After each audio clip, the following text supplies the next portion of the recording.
Hi everyone, it's Diana Palm, the Love Witch, and today I've got another friend from Sedona to share some really special information with his expertise about the vortexes, energy, the fae, and all kinds of nature spirits and things you really want to tune in for. So I'm here with my friend David Mihaljevich. Hi there.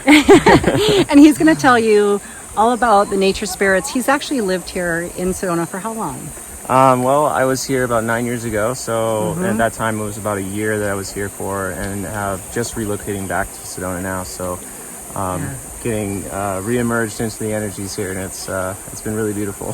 So because he's lived here and spent so much time here actually in the energy consistently for a long period of time, he's the perfect and ideal person to talk about the vortex energy. So we're going to just step over here. We're going to try to find a little bit better lighting here. Yeah, I'll just follow you over. All right. Okay. They do say that there's like 40 different types of rattlesnakes here, so we're going to keep our eyes open and try to stay clear of those.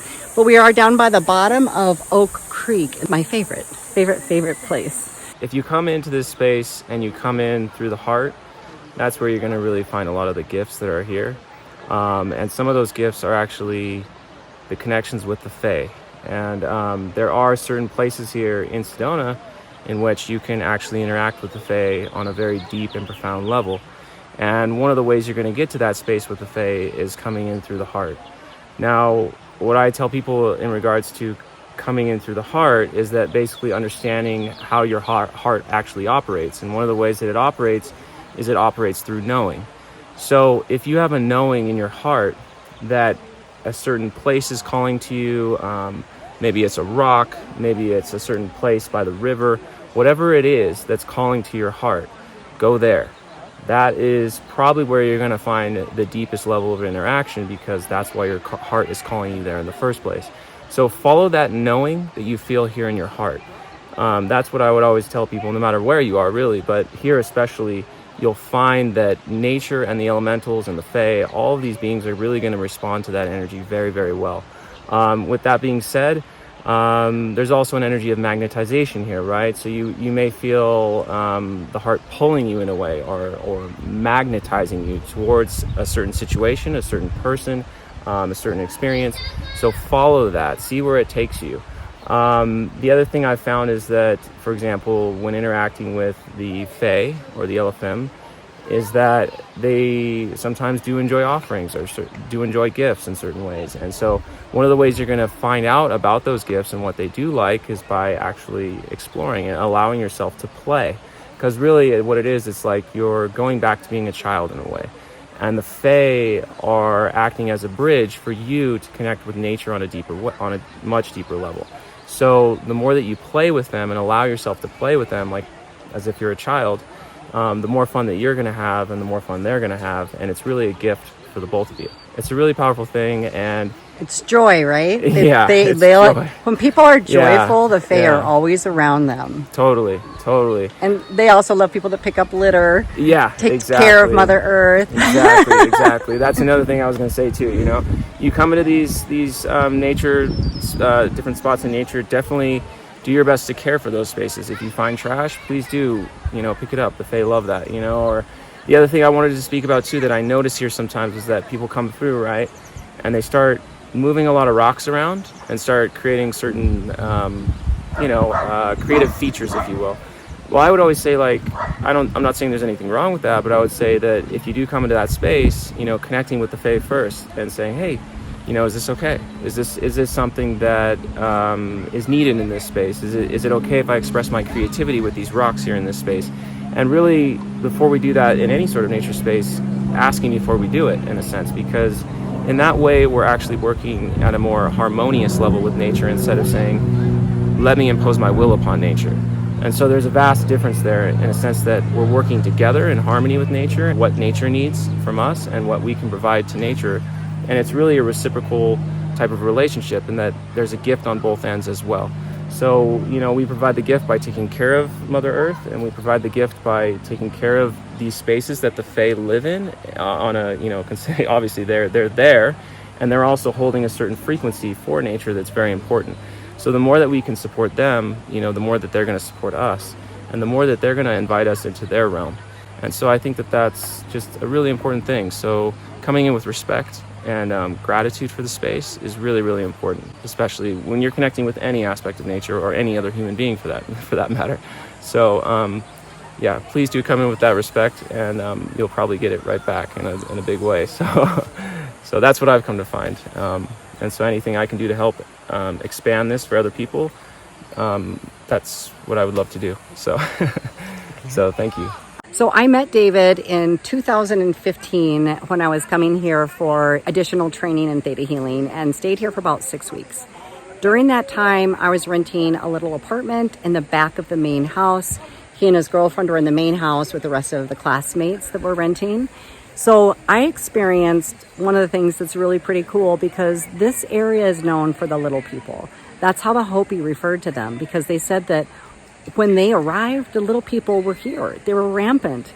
And I did have the opportunity to see one unexpectedly in the apartment that I was staying in. I came home at lunch, turned the knob, opened the door, and saw a 3-foot little guy run across from my bed into the bathroom. And that was pretty cool. And then night after night, hearing their little feet up on top of the roof.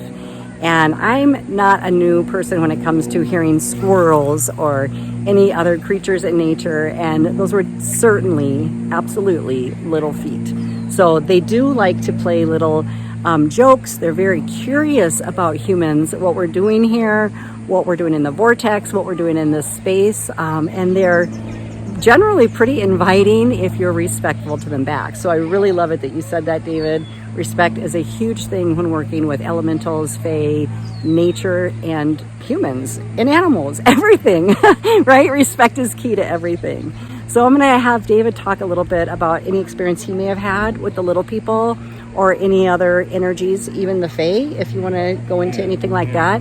Okay. What I've come to find is that there are all different types of entities, right, that do exist, right? There are multiple potentialities that exist, and one of the things I've found here, especially in Sedona, within the elementals, is, right, you've got all different various types of beings within that spectrum. So those types of beings being, you know, like what you might call like a troll type energy, or a gnome type energy, or you can call them little people, or you also have like water sprites, you know, or elven beings as well. So there really is all different types of beings, I guess you could say, within the spectrum of the Fae, or within the spectrum of elementals, or what you would call elementals.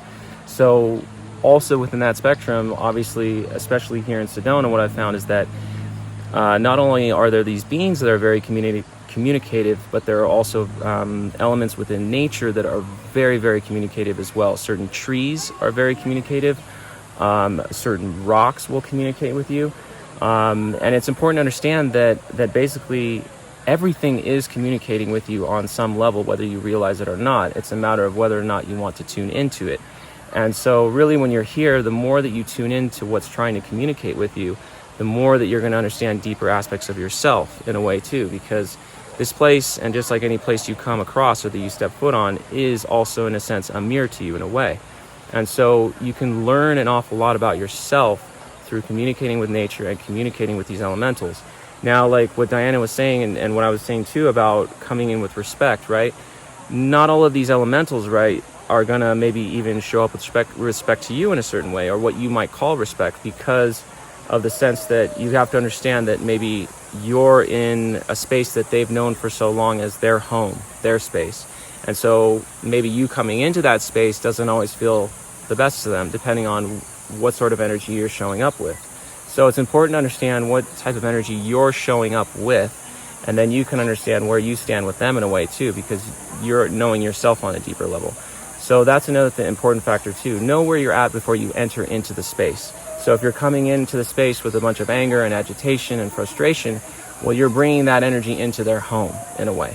So it's important for you to understand what you're bringing to that energy, or to the energy that already exists there. So, always check in with yourself before you do enter that space. Where am I at today? How am I feeling? Am I going to bring this energy to these elementals, or to these beings when I step into this reality? And or if I am in that space and I've created a relationship with these beings already, is there something that they might be able to assist me with in what it is that I am going through? if you have an established relationship with them and they're willing to work with you and to help you and to bring gifts into your life, this is another way that we can work with them, you know, and you say, hey, look, I'm working on something. Do you guys have another perspective for me? Do you guys have something that you could share with me that I didn't see before?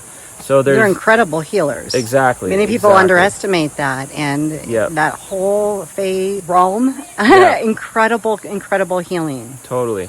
And one of the ways, the other element is too, is that they can empower you in a way to heal yourself through the aspects of nature. And, you know, so one of those ways is, like I said, is just communicating. For example, if you get pulled to a tree, if you get pulled to a rock, you place your hand on that tree, you place your hand on the rock, you feel the energy that's coming through that rock, and you obviously were pulled to that rock for a reason. So allow yourself to be with that energy. Place your hand on the rock, ask if it's okay. Is it okay if I put my hand on it? Yeah, and you get a feeling. Is there a feeling inside? You say, oh yeah, this is fine. And then you go ahead and you put your hand on the rock. What does the rock have to share with you? What does it have to give to you? Is there an energy present? What's the feeling? You know, what are you feeling when you touch that rock? If you find a specific, let's say a specific Fae community, in a sense, because there are different Fae communities, especially all up and down the creek in certain ways. And so if you feel gravitated to a certain community and you present in that community, you may ask, you know, you could even ask out loud, is there anything that I could present to you right now that would be a gift or that would help you in some way, shape, or form? And maybe you get a message back, maybe you don't. But one of the things I've found is, like, say, ceremonial tobacco sometimes is something that the smell or the smoke is something that you know, they enjoy in some ways too. There's other elements as well too. Sometimes it's just simply you know, at times I've built like little Fae homes, you know, or things like that, where sometimes they appreciate that or they enjoy the space that I've created for them. So it's one of those things that I've also done with children, where it's like, hey, feel free to build a Fae structure or a Fae home for the elementals, you know. And it's one way to interact with children as well, to get them to play in that area or in that energy as well. So I would say, you know, like I said, explore through the eyes of a child. You know, put yourself back in that energy of being a child and what was fun for you when you were a child, right? And so one of those things was interacting with nature maybe, or building little fairy homes or things like that, you know, and have fun with it and commune with them and see what's best for them and what's their needs in that particular community, I would say. David, if somebody wanted to heal, if they had a particular health issue or emotional issue that they wanted help from the Fae to heal, what would be the best thing to do? Would you just like go somewhere in nature and lay down and ask? Or is there any kind of ritual that you would suggest, or what would your process be? Yeah, I think, you know, and I think for me, it's maybe been a little different in certain ways, and I think it's probably a little bit different for each individual in a way, in terms of what calls to you and the way you would like to connect with them. And so whatever feels most prominent for you in that particular moment. So for example, if you just get to a space in nature and you go, wow, I just need to lay down. Like, I just need to lay down on the earth. I got to just feel the energy of the earth beneath me right now. Then that's exactly what you need to do right there in that moment for your healing in that moment. And so really, it's like what I was talking about in terms of coming through the heart, coming into the space through your heart. So if you need to place your hand over your heart and give yourself a moment to feel into what you need the most right there in that moment, and ask yourself, you know, what's calling to you in nature the most. Or you can also basically, you know, you could verbally say it out loud if there's nobody around to, and you can just ask, you know, Faye, can you show me something that shows me that you're present here? Can you show me something that would assist me right now with my own personal healing, with my own personal growth? And then it's not up to you to decide how that looks. It's for you to simply be there and observe and to see what they present to you. Now, granted, like I said, certain spaces are going to have more elementals, more phase involved, or more phase around. So that's for you to tune into. And really, like I said, it's where your heart's pulling you. And that's usually where you're going to probably find them. It's where we're going as a collective humanity. We're moving and operating through the heart more. And so I would say the more that you listen here and listen to what this is telling you, then that's going to take you right to your healing no matter what. I love that. That's absolutely yeah. So, it's all about the heart. Yeah. And honestly, I think that is the main message above all else. Is like, how can we operate in and through our heart more than ever right now, because that's what's needed. And so what does that energy look like, right? What are the energies of the heart? And that's for you to also decide for yourself in a way. So the things for me that were part of that were, the expression of love, right? Or love, or compassion, forgiveness, all of those energies that basically cultivate more of that sort of heart knowing or heart energy that we can share with everybody around us. And so the more that we can exercise love, compassion, forgiveness, through the heart, I think that the better off we're going to be all the way around, Yes, So absolutely. I just keep doing my best to practice that every day, all day. So people can contact you for private sessions. So you do a tremendous amount of healing. Are you doing readings and healings? Are those separate or are they together? So right now I'm expanding into the offerings that are now presenting to me in different ways. And so some of those offerings have shifted and changed, but the important element that's still there is I'm still offering sessions, or, what you might call readings or psychic readings in a sense. But the main focus on those readings is usually around the aspect of healing.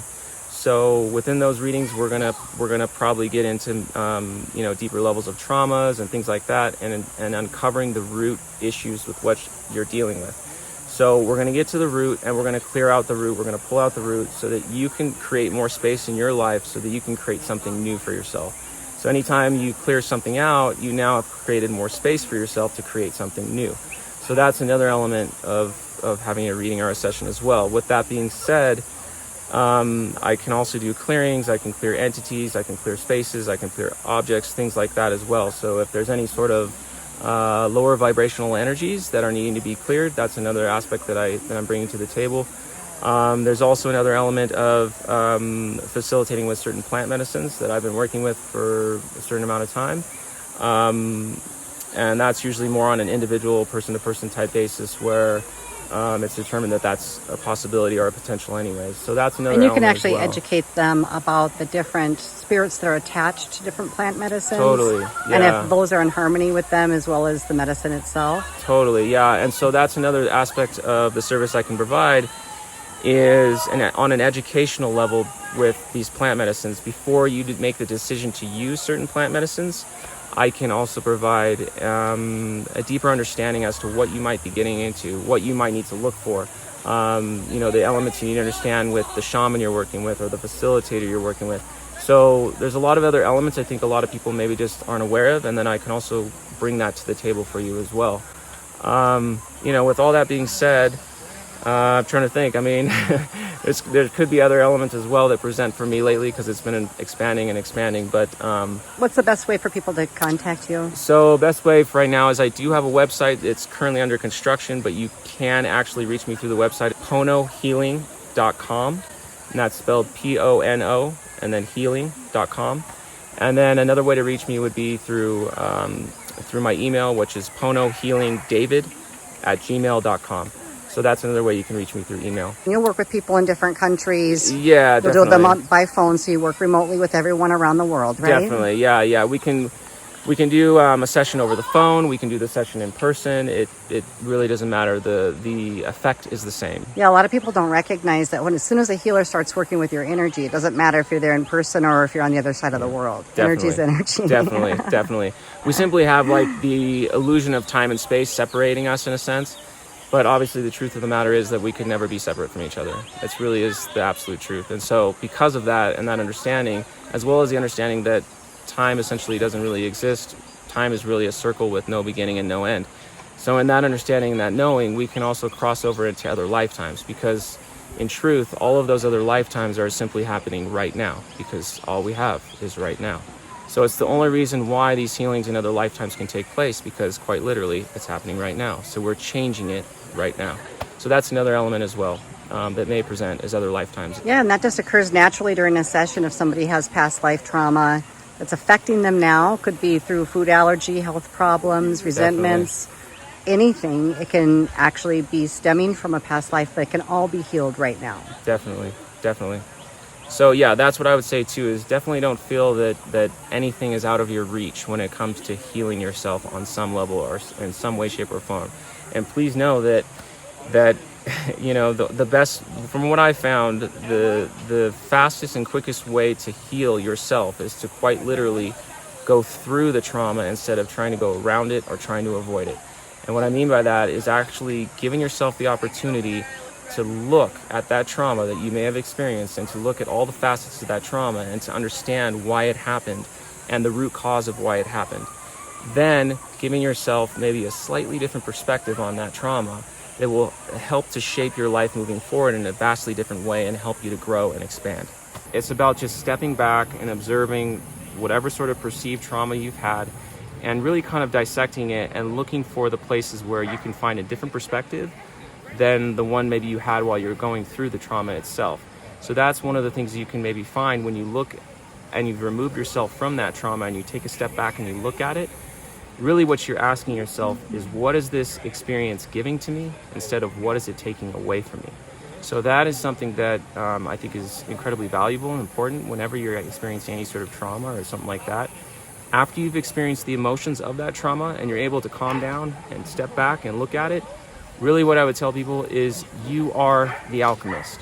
So if you're experiencing lead on some level, turn it into gold. That's up to you. And really, the way you're going to turn that into gold is usually by shifting your perspective on the experience itself. So what is the higher vibrational perspective? It kind of tailors back to what I was talking about in operating through your heart. And so if you take a moment to look at the experience through the window of the heart, it might show you something completely different than when you looked at it through the mind. So it's important for you to understand the different windows that you're viewing through. And I would say that it's a really powerful thing once you really start getting better at it. Really powerful. So David, can you tell me what makes it different coming out in the nature near the vortex as opposed to other places in the world? What is so special about the vortex? Okay, so I would say that from what I've found is that there are different types of vortexes, right, in different locations out in nature. And not every one of those vortexes is going to carry exactly the same energy. So just because, say you're in a vortex doesn't mean it may always feel energetically the same. So that's something for you to explore as well. When you do step into a space where you do feel like a very strong magnetism or a very strong energy, one of those signs for spotting vortexes can also be the trees that are in that vortex or around that vortex. And some of the trees, for here example in Sedona, will end up doing like a spiral, sort of upward spiral effect. And that is something that is an indicator. Now, if you see that indicator and then you go over in that space and you step into it, check in and feel if you feel a massive difference when you're stepping into that space versus when you're outside of it. This is a very beautiful indicator for you to understand, like, okay, wait, the energy here feels different than when I was over there.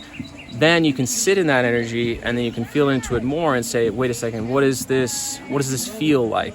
Can you tell me about this area? Yeah, so basically what I was telling Diana is that along the creek here, you're going to find certain pockets or certain areas where you might find like a little beach outcrop, a little pebble beach, a little spot where there's like a rock shelf coming out. Generally what I've found is some of these pockets are like where the Fae kind of tend to like to hang out. Generally where there's a little bit more coverage, a little bit more tree coverage, a little bit more shade. It's a little bit more protected in a way. Generally I found tends to be where the communities are, where they tend to be living or hanging out in a sense. So that is one thing to look out for when you're going along rivers or creeks. So in this area here, so would it be, like, would you say under that little shelf area, or where would be the most ideal area here? So in regards to this space right here, I would say that maybe usually the spaces are a little bit more covered with trees. This is a little bit more exposed. Not right out in the open. This is a little bit more exposed, I would say. Yeah. That being said, there still may be elementals around to connect with. Yeah, water spirits. Water, yeah, you can have water sprites that are very active up and down this creek as well. So that's another elemental that you could be engaging with. So you can't go wrong in nature. It just depends on what kind you want to connect with. Yeah, pretty much. All aspects of nature you can connect in some way, shape, or form, because in truth, everything's energy. So if you're energy too, well, all you got to do is match the frequency and you can connect with it. I know that sounds pretty simple, but like I said, the simplest way to do it is through the heart, because it's going to be the easiest way in a sense. Yeah. All right, so this is this is kind of an interesting spot right here by the creek, and we have a little man-made bridge that goes through here. And when I came in here, I just kind of noticed like the feel of the energy in this space and how it felt. It felt really peaceful, really relaxing. And I even kind of actually tuned into some of the fae that are around here. And it felt really inviting in a way. I wanted to just talk about the space that we're in right here, and just essentially, we're here by this creek here. It's a little bit more, shaded in. There's more trees around. There's a little bit more covered and protected. This might be more of a region where you might find more fae interaction. Obviously over here, you're also seeing like a man-made bridge that comes over across here. And so it's funny, I see this bridge and it reminded me of the aspect or the energies of what you might call trolls in a sense. And so, yeah, there are beings that do carry that type of energetic signature of what you might call a troll. Sometimes they can be a little disgruntled at times. What do they do when they're disgruntled, David? Well, I've come to find that sometimes encroachment upon the space, can be a big factor for them in a way. They tend to like their space, and if you're encroaching upon that space, without, at the very least, communicating first and foremost, in whatever way that is, in a very respectful way, then they could be a little disgruntled, maybe, depending on who those beings are. So always come through with the utmost love and care and respect, regardless. So just know that sometimes you're entering into their space, and sometimes they maybe don't like it so much. So it's better for you to just at least be aware before you walk into that space, and tune in a bit more and say like, oh, where am I right now, or what's around me, what's going on. If someone's watching this video and they don't know what you really mean by tuning in, like let's say they're not an energy healer, they're not a psychic, they're not a medium, but every human being has the ability to tune in, right? Yeah. Well, so what would you say to somebody that's like kind of new, or that they don't really know what that means? How would you give them the best way to tune in? Well, I would say that the best way to tune in is probably to do the work on yourself. And what I mean by that is to know thyself. So the more and the deeper that you know thyself, or to know yourself on the deepest levels possible, that's going to actually assist you with tuning in to what's around you at all times. Because the more that you understand yourself, which is God incarnate, then the more that you're going to understand God all around you. So that is one of the fast-track ways to tune in. I can only speak from personal experience on that one, and the reason I say that is because I found that the more I went along and the more that I worked on myself, the more that I was able to tune in, because I didn't have a lot of those distractions anymore. I didn't have a lot of those distortions anymore that I was working with before, a lot of the programming that I had before. And what I mean by programming, you may have a program around a belief system around, say, the Fae, and you may say, well, I don't believe they exist. Okay, well, if you operate in that program, well, guess what? You're probably not going to experience the Fae. I mean, it's pretty much that simple, because you're going to create that for yourself. If you don't believe they exist, well, you may not have that experience. So it's something that is a personal journey for each person in their own sort of way. And what that looks like for you on an individual level, I couldn't possibly tell you, because that's your journey. But I have found, in terms of tuning in, the more that I go along and I remove my own personal debris, it allows for space for new energy to come in, and the ability to tap into what's around me with much more grace and ease than what I had before.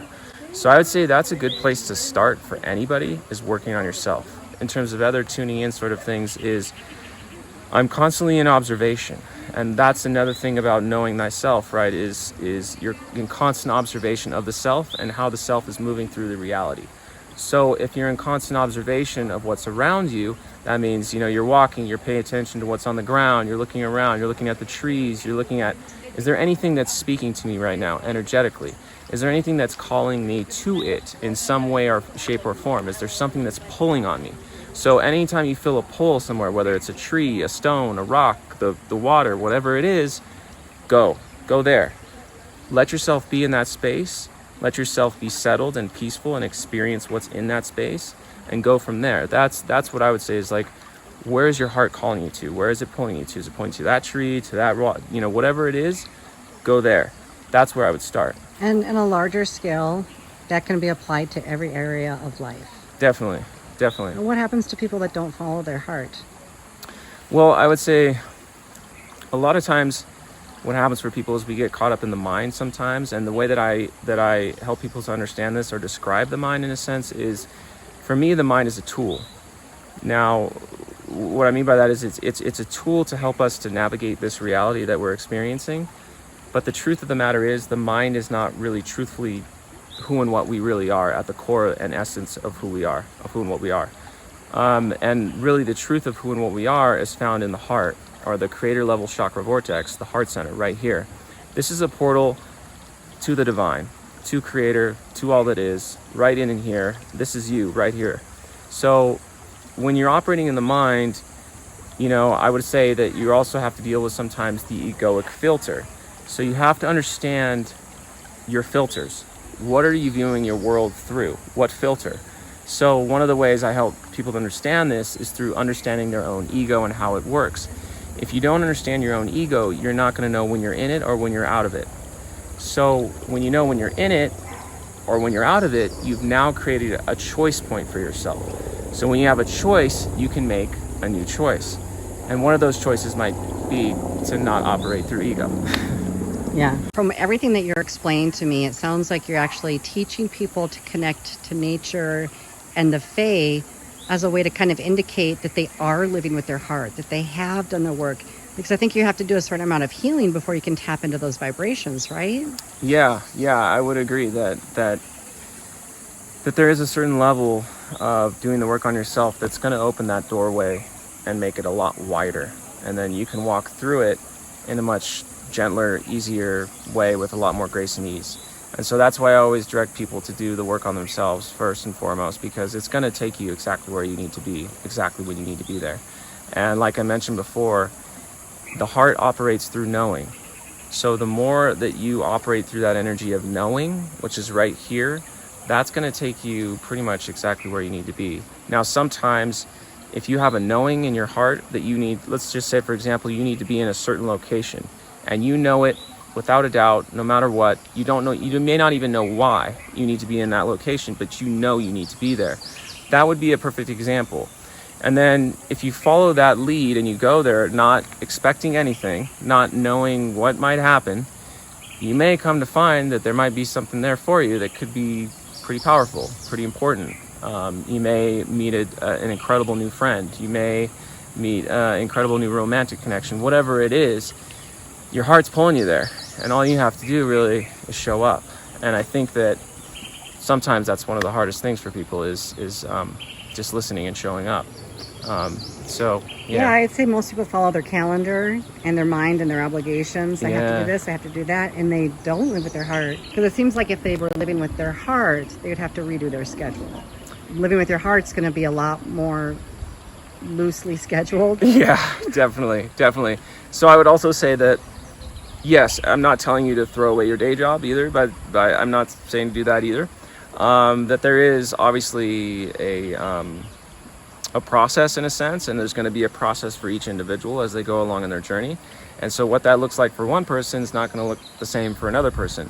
So really it's about finding what works for you the best. And if you do start moving into your heart, I'm not saying to dismiss what the mind is telling you, because like I said, it is also a navigational tool for this reality. It's just more about taking your heart and putting your heart in the driver's seat instead of having your ego in the driver's seat or the lower self in the driver's seat. So you're just kind of saying, hey, my heart's going to take over now. But I'm not going to dismiss what the mind is telling me. I'm going to integrate that as well, and I'm going to use that information as well to help guide me as well. So it's not like you're throwing everything out that you know, like the mind and all of that. You're more so integrating it in a way that is more heart-based and loving and guiding you through that in a sense versus whatever the ego stuff might be, you know, through whatever, you know, all those sorts of ego games. So hopefully that makes sense. Yeah. So by the time people were coming to this reality and be able to see and experience the Fae, trolls, anything like that, water spirits, it's kind of almost like a celebration that they're able to achieve that vibration, right? They've done their healing. They're able to tune in with higher vibrations in the natural world. It feels like that would be kind of like a celebration of one's own journey. Totally. I would 100% agree with that. And quite frankly, what I found for my own personal journey is that these beings have truly felt like family, you know, in a way that I personally have never experienced before. And the more that I keep engaging with them, the closer that relationship seems to be, and the more they feel like family in a way. And so it's a good reminder to everybody out there that truthfully, every single being that we come in contact with here on this plane, or on any plane for that matter, is actually God. And the more that we can understand that truth within ourselves and see that no matter who we engage with, you know, the closer we're going to be to that reality that we all really want. And that reality is based in and through the heart, no matter what. That's what it is. I love that. Yeah. So David, how can people reach you again? What's the best way? Your website? PONOhealing.com. That's PONO healing.com. And then you can also reach me through my email, which is ponohealingdavid@gmail.com. Feel free to reach out if anything I've talked about interests you, or if you're struggling with something in your life, or you're needing an extra hand in some way, just please feel free to reach out. Awesome. So they can come to Sedona and see you as well, right, David? Yes, definitely. Okay. And are you going to be doing some classes and retreats and stuff where people can work with you for like a longer period of time than just one session? Yeah, definitely. So I've got some retreats coming up in the works, and you know, maybe even something here with Diana coming up. So we'll see how that goes. But we will be putting out information on that too soon. And so just letting you know, we do have some things in the works, retreats and things like that. I'm trying to put together maybe some more educational courses as well, educational classes in which I can make those available online for people as well. So I'm working on some things. You can put your comments down below this video. You can, if you want to get on his mailing list, definitely go to his website and contact him, email him. Nice. And let him know that you're interested in his services and what he has coming up, so you can stay in the loop and find out what kind of events he's holding and what kind of online classes he's offering. Awesome. And of course, there's always the private sessions to get into heart-based living. Awesome. And hopefully that leads you here to be able to see the Fae and connect with the nature spirits and celebrate being more connected to nature and being able to tune in more. Definitely. Living with the heart, right? Definitely. Thank you, David. I appreciate it. Awesome. Thank you. Appreciate it.